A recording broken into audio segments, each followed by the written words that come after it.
Hi friends, welcome back to our channel Sunith Tarun. ఈరోజు మేము ముందుకి ఒక ప్రాజెక్ట్ తీసుకొచ్చాను. ఇది వచ్చేసి gated community project ready to move in. ఇది లొకేషన్ వచ్చేసి అమీన్పూర్.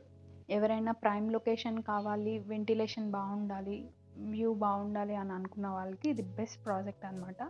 దీని డీటెయిల్స్లోకి వెళ్తే ప్రాజెక్ట్ నేమ్ వచ్చేసి about MJ lake view. Project area వచ్చేసి 3.5 acres. Total number of flats వచ్చేసి 363 ఫ్లాట్స్. ఈస్ట్ అండ్ వెస్ట్ ఫేసింగ్లో మనకి ఫ్లాట్స్ వచ్చేసి అవైలబుల్గా ఉన్నాయండి. మీకు 2 BHK అండ్ 3 BHK కూడా ఉన్నాయి. 2 BHK మినిమం సైజ్ వచ్చేసి 1065 అండ్ మ్యాక్సిమం వచ్చేసి 1240 SFT. మీరు ఇప్పుడు చూస్తున్న వీడియో వచ్చేసి 1240 SFT ఈస్ట్ ఫేసింగ్. మీకు ఇందులో పూజా రూమ్ వస్తుంది అండ్ స్టోర్ రూమ్ కూడా అవైలబుల్గా ఉంటుంది. అండ్ వెస్ట్ ఫేసింగ్లో వచ్చేసి మీకు పూజా స్టోర్ రూమ్ రాదు, కానీ మీకు బెడ్రూమ్ సైజెస్ కానీ హాల్ కానీ ఏదైనా స్పేషియస్గా ఉంటుంది. మీకు ఎవరికైనా ఇంట్రెస్ట్ ఉంటే కనుక అండ్ 3 BHK కూడా ఇంట్రెస్ట్ ఉన్న వాళ్ళు 1375 నుంచి 1480 SFT దాకా మన దగ్గర